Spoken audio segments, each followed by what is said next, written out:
Hello and welcome everyone to the next episode of the Leading People podcast. I'm Meeta and I'm really pleased today to be joined by Michael Dubitsky of Flexi Offices. Hi, Michael. Hello, pleasure to be here. Thanks for having me.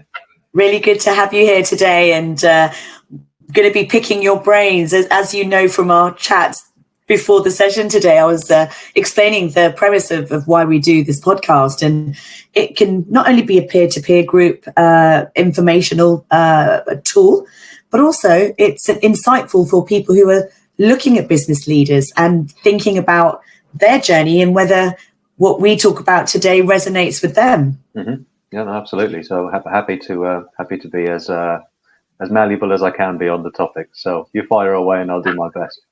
Fantastic. I also ask that we be as candid as possible because we want to give the warts and all, don't we? There's plenty of gloss and there's plenty of talks out there that, makes it all look perfect. But it's been pretty tough at the top right now, hasn't it? No, absolutely. And I'll try and be as honest as I possibly can. I think I have a reputation, certainly at Flexi Offices, for honesty. Sometimes brutal, sometimes just honesty. But let's see how we go.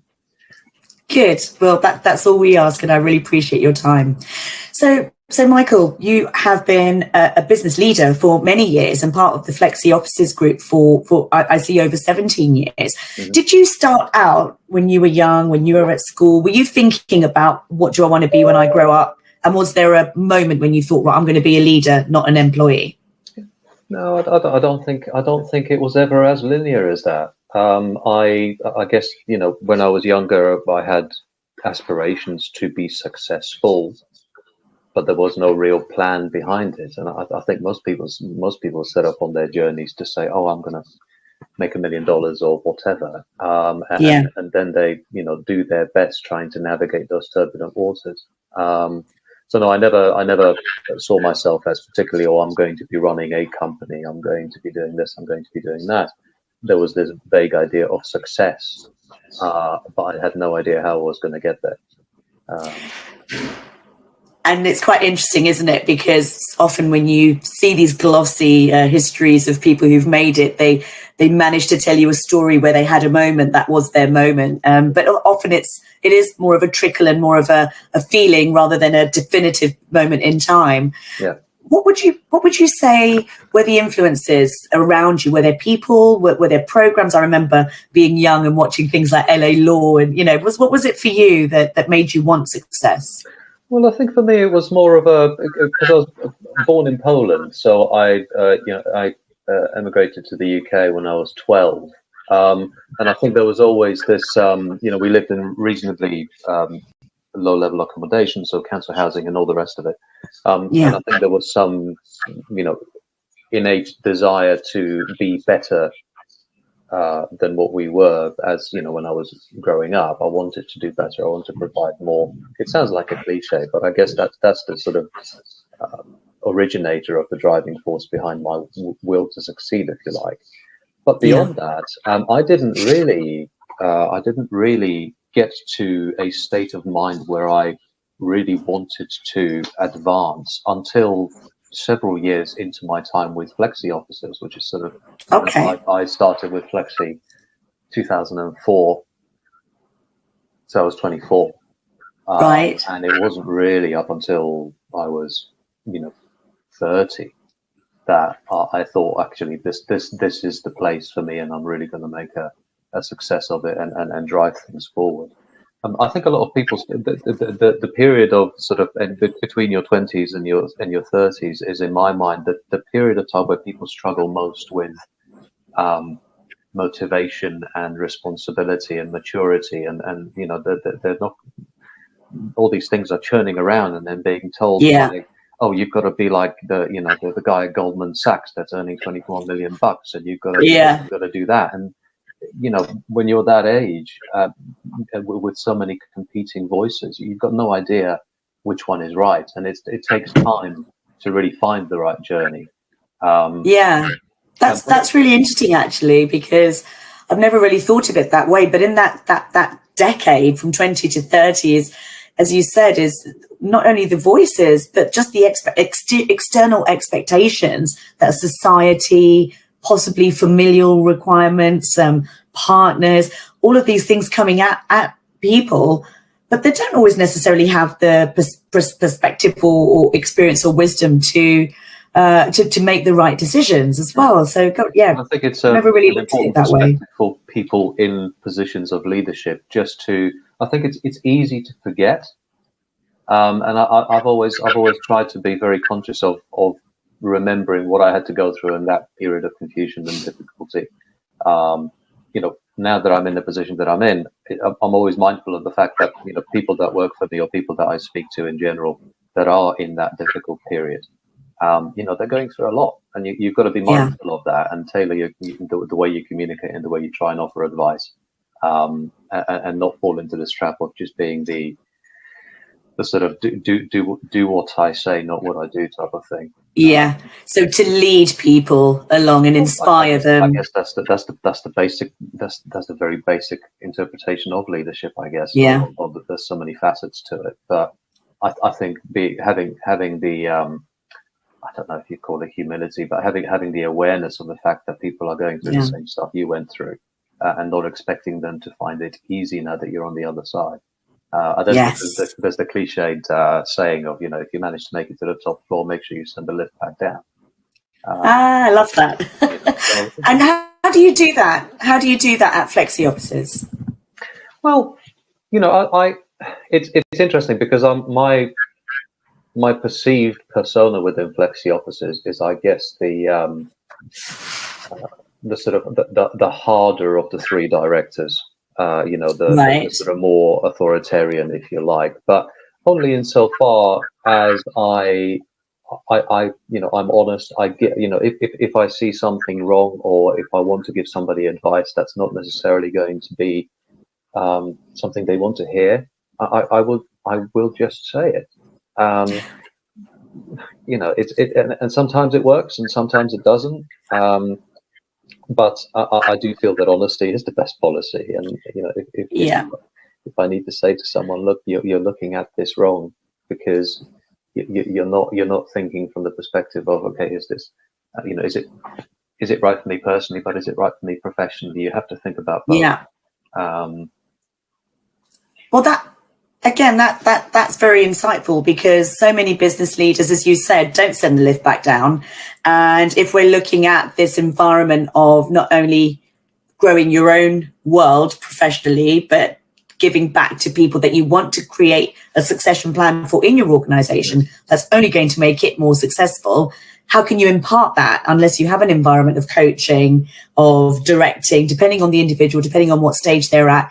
And I think what you're saying is that business leaders shouldn't be afraid to impart that wisdom and perhaps even set it up from the beginning to say to people they bring in is that we're an environment of upskilling, of coaching, of continually improving. And therefore I will be noticing what you're doing, praising you when you're doing well, and challenging you when I might think that you can do it better. Yeah. And this whole thing of, sharing knowledge and giving knowledge, I think there is also a sort of trap in there for leaders, because,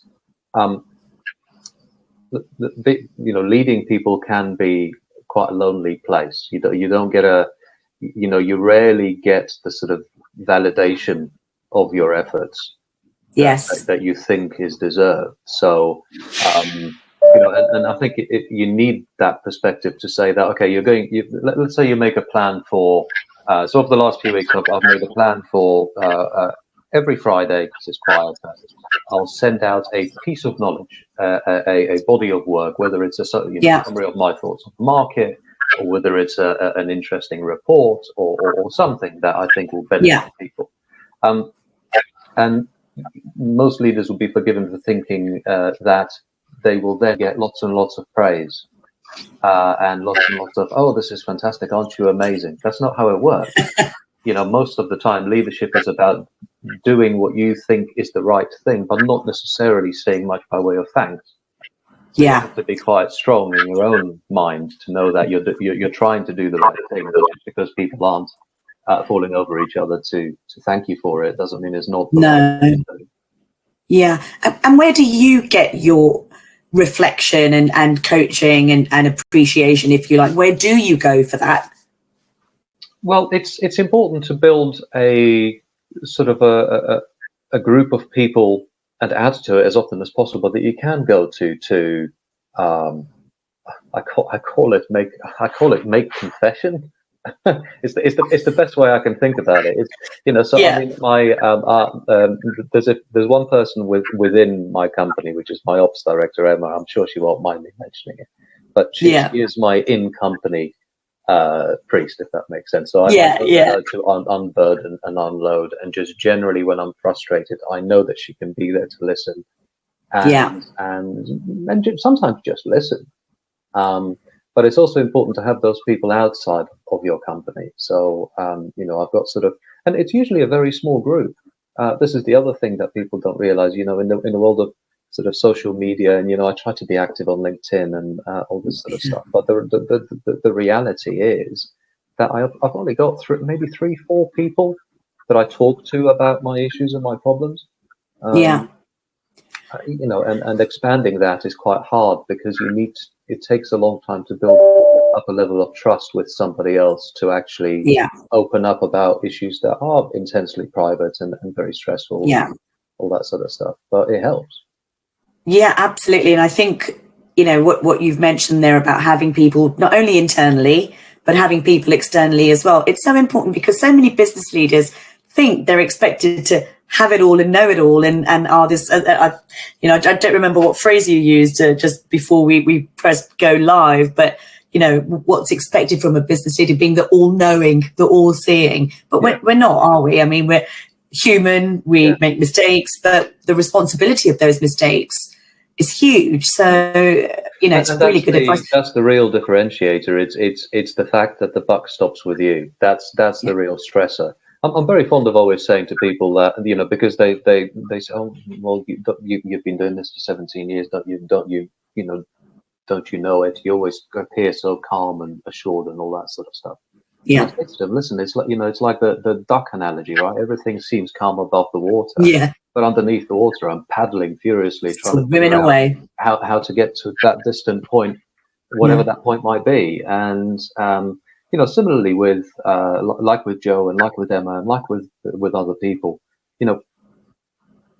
leaders and directors, we need guidance as much as everybody else, and we need support as much as everybody else. I'm very fond of saying to Joe, for example, you need to tell me what to do.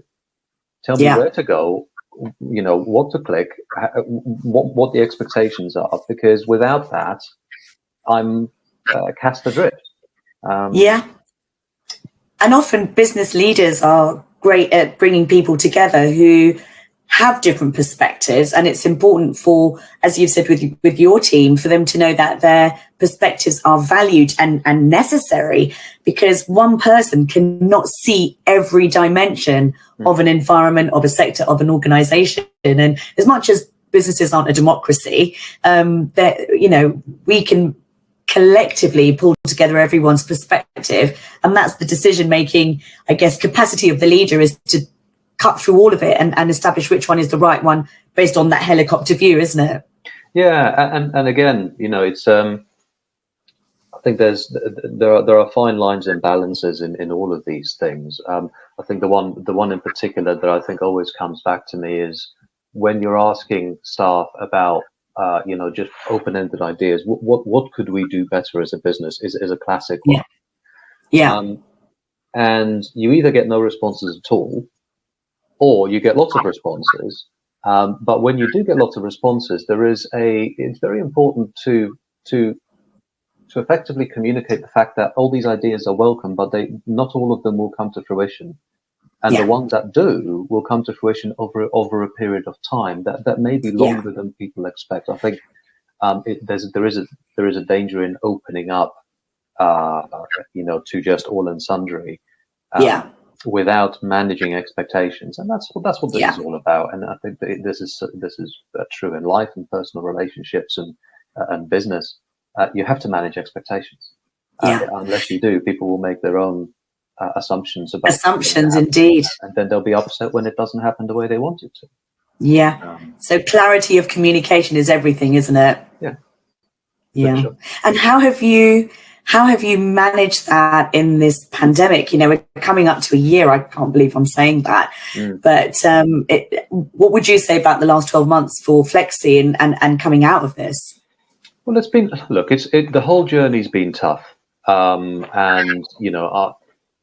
we had to part with some people, in the early days of it. Yeah.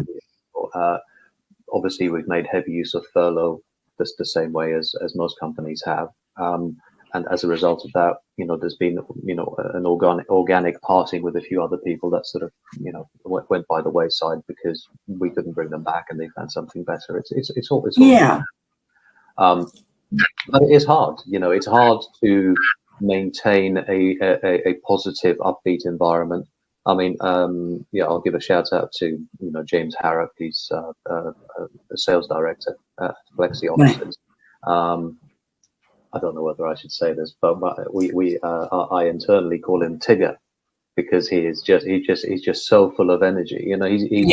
He's the perfect person to have at the helm during times like these to lead the sales function, because nothing comes out of his mouth that's negative. It's extraordinary, and so we have, he takes on all the complaints, all the issues. Daily roundup calls at 5 o'clock, weekly roundup calls with quizzes, and he dresses up like he dresses up in a yoga outfit to do yoga sessions, and he's just amazing. He puts the energy back in there. Yeah, and I this is the other thing to realize. I'm lucky because I have a senior team of directors that comes together to give a very broad personality types.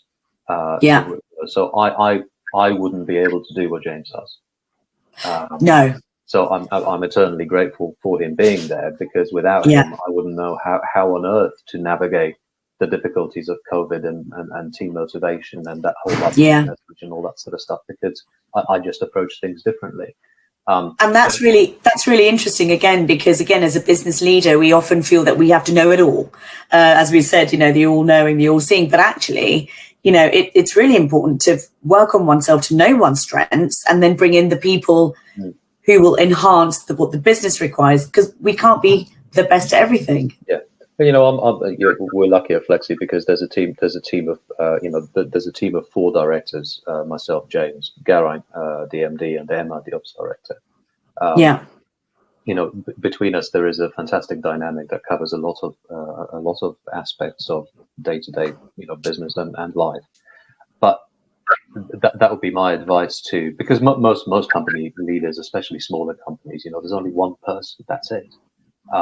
They're expected to be all of these things in one package. So, the sooner you can bring in people that supplement let's call them what they are. They supplement your weak areas.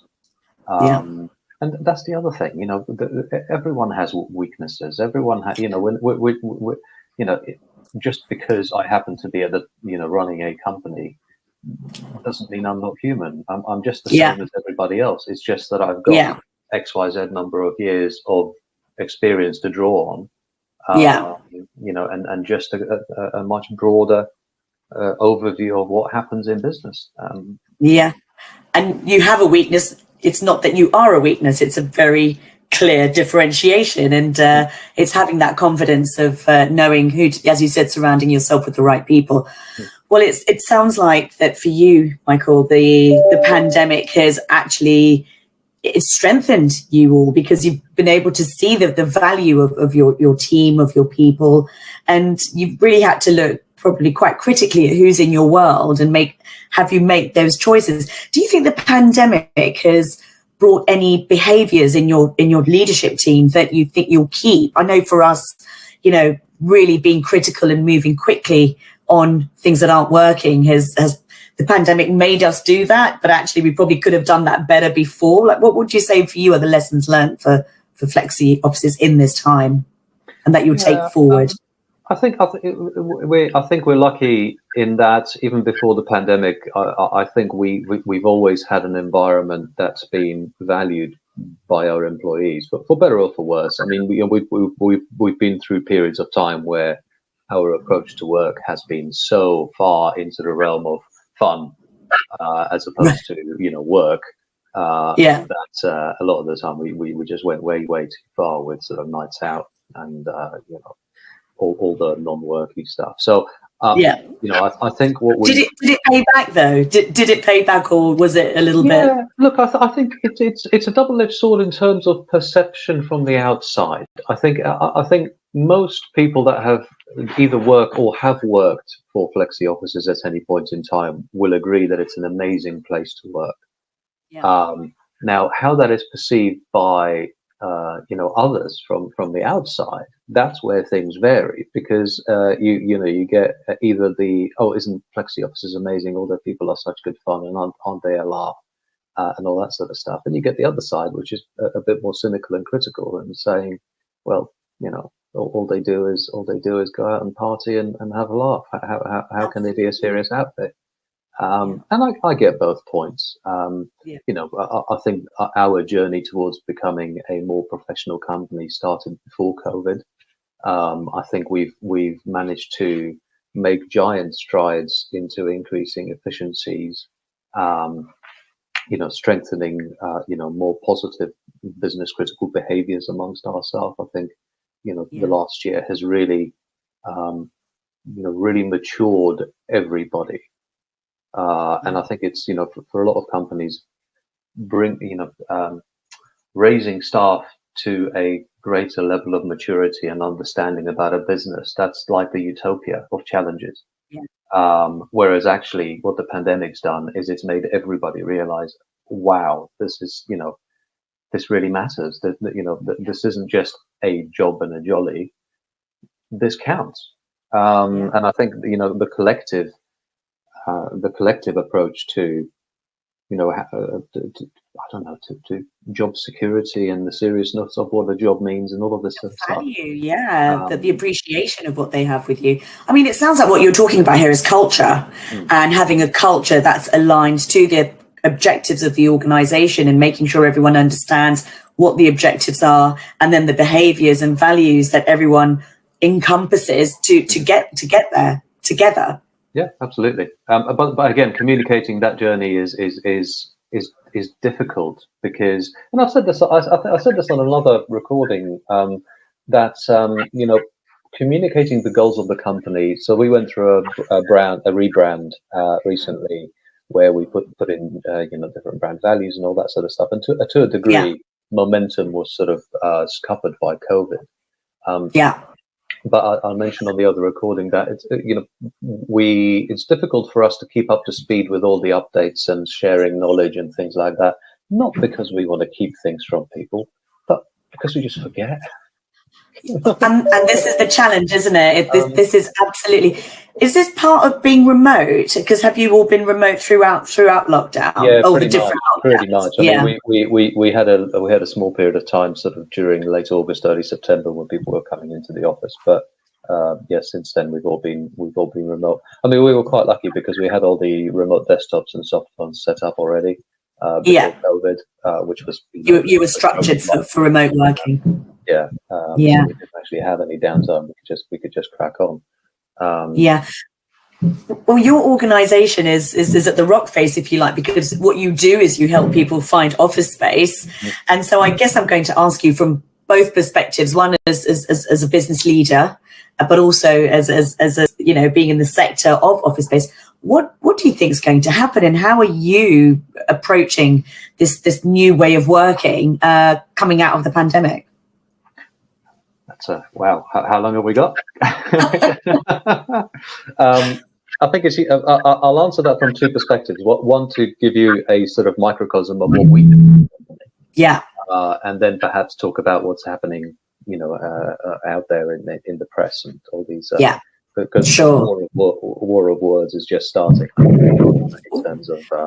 Sorry, you probably heard the sky fall down there. That was just something falling in the house. Still working from home here as well. So for us at Flexi, we obviously went remote. We took the decision very early on to downsize our office as much as possible.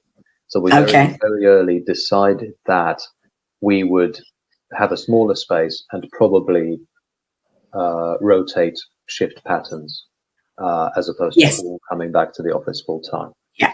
That's still our plan, and we have at the moment around 30 people and an office large enough for 12. Right. Okay. So the plan is eventually just to have a rota system Yeah. where people clock in and clock out, as long as we Yeah. manage occupancy effectively. But the office is now seen as a place where people can just meet face to face and rekindle those physical bonds.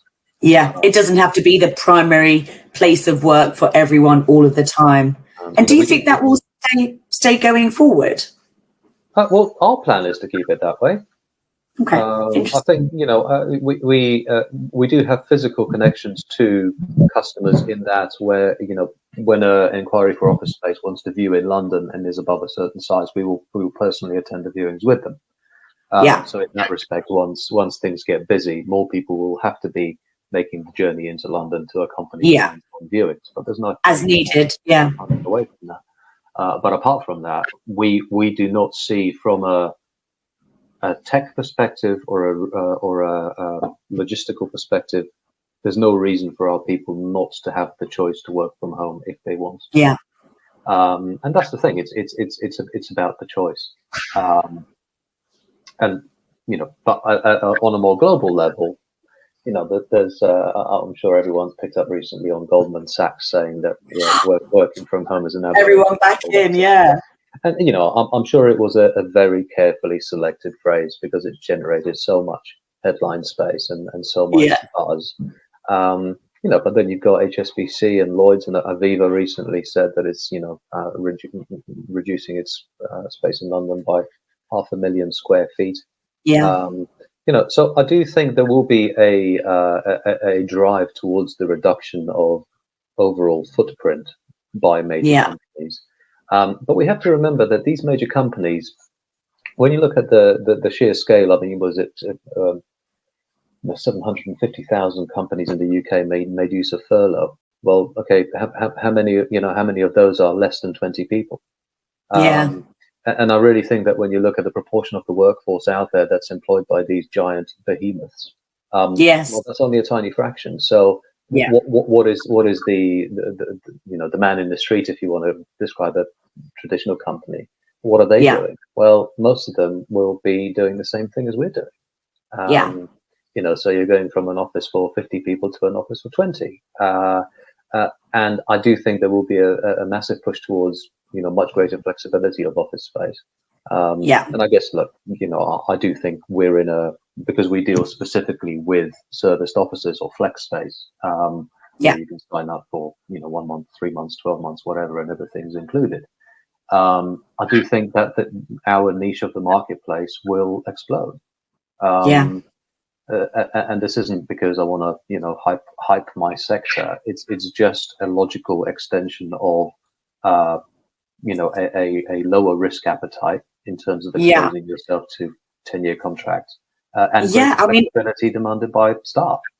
But it seems almost archaic even a year on to think that an organization knows how big it's going to be and what its footprint requirement is in 10 years' time. So I think being dynamic and being flexible for organizations is key. And as we've seen, whether it's a pandemic, whether it's a shift in strategy, whether it's, a boom roaring 20s, businesses need to know that they can flex quickly.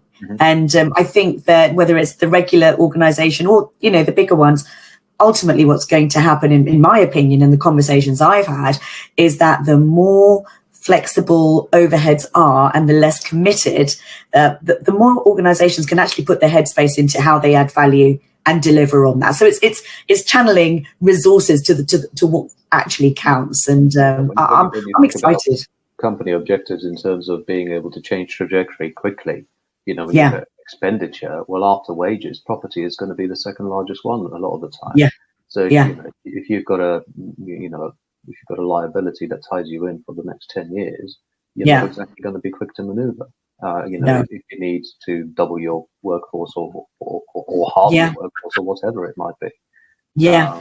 So agility is not only a scenario for employees to work from home or the office, but it's actually a business leader's mindset that they can be more agile. They should be more agile and, quick to respond and understand what's going on out there in the market. I agree. So yeah, I do think that there's going to be a much, an ever increasing interest in flexible office space as a product, even more so than it was in 2019 when it was really, roaring ahead. Yes, with the WeWorks types of organizations and so on. Well, and some of these organizations have, been quite challenged. But actually, what you've said about the face of the way people use offices changing, I think it's really important also for organizations to know that not only is it important as a hub, as a cultural center for their business, it gives people an identity and it creates that community feel. But I actually believe that for any business leader thinking about what they want to do, having flexible workspace, having the ability to be agile, but also giving your people that responsibility, people step up to fulfilling it rather than creating an expectation. And I think it will retain people for longer when they're given that trust and confidence and autonomy in their roles. Oh, agreed. And the other thing to remember is that we are facing an unprecedented situation out there where people are. You read all these articles. There's a lot of them. People are very apprehensive about going back to the environments they used to occupy, because they don't think that they are fit for purpose anymore. I do think there is a reckoning coming. I think when Goldman make a statement of that nature, I would imagine more than half of their workforce is shaking their head, going, "Wait, I have to go back there." So I think that. It's a bit of a cheesy cliched thing, but if you're going to expect people to go back to an office, how can you make sure that it's a place they want to go back to? And if it's no longer fit for purpose, guess what? That's not their responsibility. That's yours. So do something about it. And whether that's spending XYZ amount of cash to upgrade the environment that you're in, or going towards a more bespoke built environment that actually creates that aesthetic and makes your people happy. I don't care. If you want to go down the flexible office route, fantastic. Yes, come to me. I'll find you an office space. Superb, wonderful. All right, that's the pitch out the way. But do whatever you need to do to make sure that your people come back to a place that makes them happy, efficient, and wanting to succeed, as opposed to coming back to a place that makes them feel unhappy. That's it's how you get the best out of them, isn't it? And it's about aligning the corporate strategy with the operational strategy, which then it's all about the people. And when you think about the office being the place that supports and encompasses the people, absolutely, you've got to make sure it's fit for purpose. Yeah, no, for sure. Well, Michael, thank you so much. I think I could carry on this conversation for a lot longer, especially because it's such a dynamic topic and things are changing like I said, literally as we speak. Happy to contribute. So, if you see another window somewhere else for me to get involved in whatever way you see fit, then just give me a shout. Wonderful. Well, thank you so much for your time and your honesty and all your expertise. It's been really good to talk to you today. It's a pleasure. Thanks for having me. Take care. Thanks, Michael. All the best. Bye.